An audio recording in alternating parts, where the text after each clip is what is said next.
A guerra na Ucrânia trouxe consigo um dano colateral que tem sido muito comentado nos últimos dias. Ele se relaciona à chamada russofobia. É uma espécie de novo macartismo que agora tem assumido a forma do cancelamento global de atletas, músicos, artistas e até de clássicos universais da literatura e da ciência russa.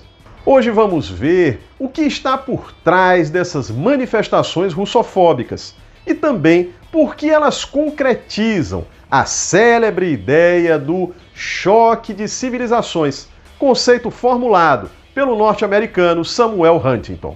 Vem comigo, eu sou Fábio Palácio e começa agora mais um Cultura e Movimento.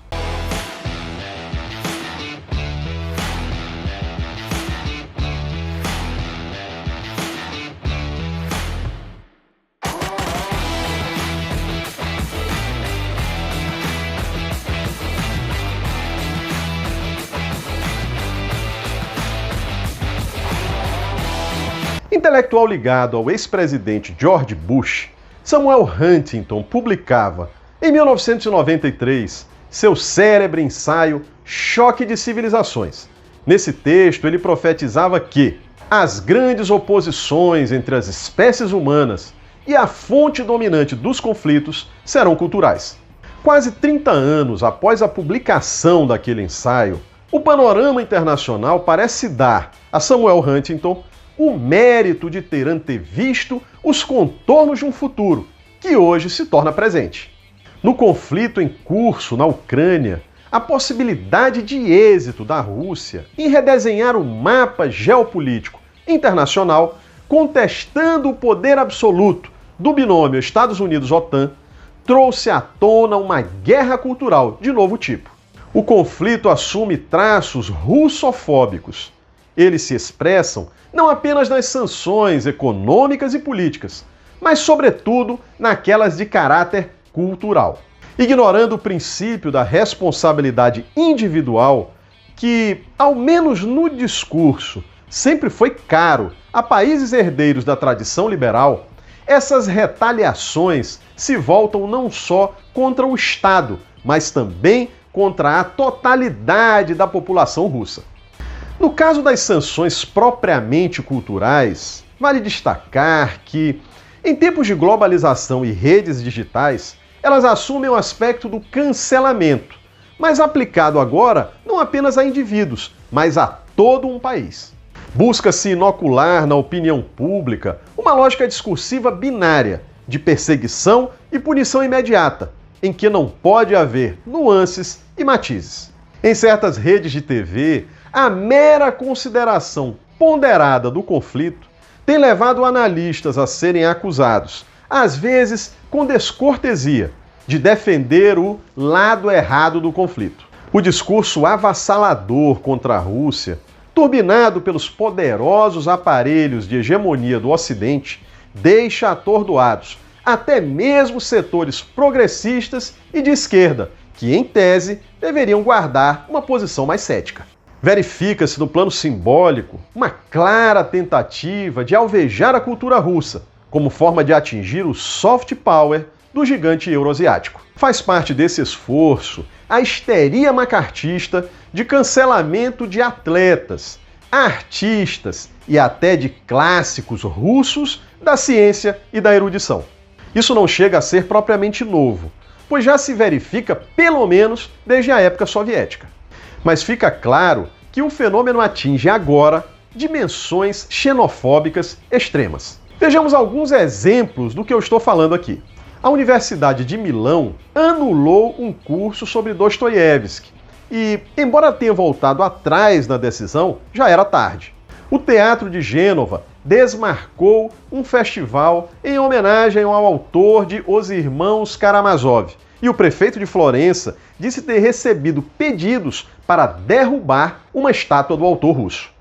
Seguiram-se o cancelamento de filmes russos nos festivais de cinema de Glasgow e Estocolmo. O renomado Festival de Cannes avisou que não aceitará delegações oficiais da Rússia. Na música clássica, a Polônia proibiu execuções de Tchaikovsky e Shostakovich, o pianista Sergei Beliavsky foi excluído da competição internacional de pianistas em Dublin, na Irlanda. A soprano Anna Netrebko teve suas apresentações canceladas no Metropolitan de Nova York. E Valery Gergiev, o maior maestro russo da atualidade, teve suas apresentações com a Filarmônica de Viena canceladas, além de ser demitido da Filarmônica de Munique, na Alemanha, onde tinha o cargo de maestro-chefe. O motivo declarado para a demissão do maestro foi ele ter se recusado a dar declarações anti-Putin. Ou seja, no Ocidente da liberdade de expressão, quem não concorda estritamente com a narrativa e os pressupostos das potências ocidentais agora está sujeito ao cancelamento e à demissão. A limpeza cultural, como não poderia deixar de ser, também se estende às grandes da indústria do entretenimento, como Disney, Sony e Warner. A Netflix suspendeu produções russas e o Spotify encerrou sua presença física em Moscou. Haveria, pessoal, muitos outros exemplos a destacar. Porém, o que eu acho mais importante aqui é a gente ressaltar que as sanções de tipo cultural não deixam de exalar fortes conotações racistas. É quando recordamos a tragédia do imperialismo e do colonialismo, com sua oposição entre nações civilizadas, supostamente hoje lideradas por Estados Unidos e OTAN, e povos bárbaros ou incivilizados, que agora assumem a face da velha Rússia. A recorrência desse tipo de discurso não se dá por acaso. Como lembra o autor marxista italiano Domenico Losurdo, a desqualificação racista do inimigo abre caminho a formas de violência que atacam todo um povo. O racismo antirrusso é muitas vezes explícito. Jornalistas são flagrados expressando o seu sentimento de estarem diante de uma guerra diferente, pois agora se trata do sofrimento de europeus ou de quase europeus, como chegam a dizer alguns, e não de sírios, africanos ou orientais. A questão dos refugiados, pessoal, é ainda mais gritante, uma vez que os ucranianos são aceitos sem ressalvas, desde que não sejam negros residentes na Ucrânia. Ao mesmo tempo, ainda hoje, milhares de africanos e sírios provenientes de outras guerras com participação da OTAN são barrados ao tentarem entrar na Europa. Dois pesos, duas medidas. O que se tenta hoje é empregar contra a Rússia os surrados métodos colonialistas já antes empregados na África, na Ásia e na América Latina. Volta à cena a ideia de que, fora da Europa civilizada, há apenas menoridade intelectual, povos bárbaros e incapazes, que só podem participar do primeiro mundo se aceitarem os termos do liberalismo político, econômico e epistêmico. O Ocidente se coloca contra a ascensão de países que, ao afirmarem seu projeto nacional, se colocam objetivamente em contradição com os desígnios de dominação planetária do sistema imperialista. Contra os países que ousam afirmar um caminho próprio de desenvolvimento, o liberalismo não se furta mais uma vez a dar as mãos ao nazifascismo, que hoje está institucionalizado junto ao Estado ucraniano. Essa aliança não ocorre por acaso. Há interesses concretos em jogo, e eles são recobertos com o surrado discurso do choque de civilizações, forma mais plástica e menos óbvia de apresentar a velha dicotomia entre civilização e barbárie. Pois o fato é que, entre as civilizações em choque, a suposição que existe é que apenas uma delas representa as causas da liberdade, da democracia e dos direitos humanos. Se não vejamos como Huntington aplica seu célebre conceito à leitura das intervenções feitas pelo imperialismo em países do Oriente Médio. Depois de ter derrotado o mais forte exército árabe, o iraquiano, o Ocidente não hesita em fazer sentir seu peso sobre o mundo árabe e sobre a Líbia em particular.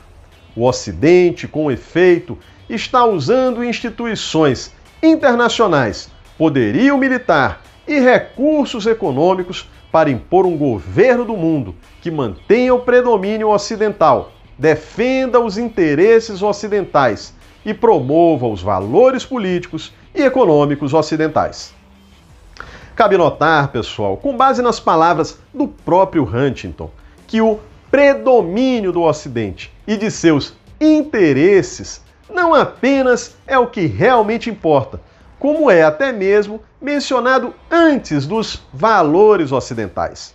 O Iraque e a Líbia, pontos problemáticos de uma região estratégica, precisavam dobrar-se a esses valores e, na verdade, aos interesses que eles recobrem. Ao analisar com perspicácia o discurso de Huntington, afirma Domênico Losurdo, a tese do choque de civilizações oculta os reais conteúdos da contradição entre o Ocidente e o mundo árabe, acabando por transfigurar ideologicamente a tradicional política colonial e imperial das grandes potências que se autoproclamam representantes únicas, se não da civilização enquanto tal, pelo menos da civilização autêntica.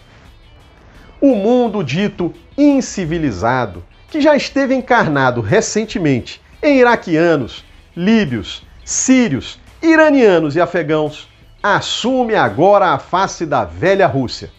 Essa evolução confirma, como dizia Domênico Losurdo, a instabilidade dos limites entre civilização e barbárie, ou seja, que a ideologia desenvolvida em função da legitimação e celebração das empresas coloniais acaba depois por reemergir no decorrer dos ásperos conflitos internos à metrópole capitalista.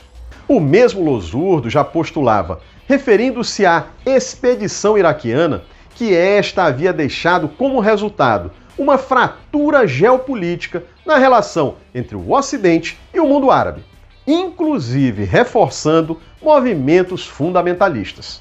Podemos dizer que fenômeno semelhante se apresenta neste momento. Porém, não mais se trata de uma fenda entre o Ocidente e o mundo árabe, mas de uma fratura maior, envolvendo o Ocidente e o Oriente. Se você gostou deste vídeo, não se esqueça de deixar seu like, que é muito importante para fortalecer o nosso trabalho. Além disso, divulgue nossos vídeos para os amigos e pessoas próximas e não se esqueça de se inscrever no nosso canal. A gente se vê na próxima quinta-feira com mais um Cultura e Movimento.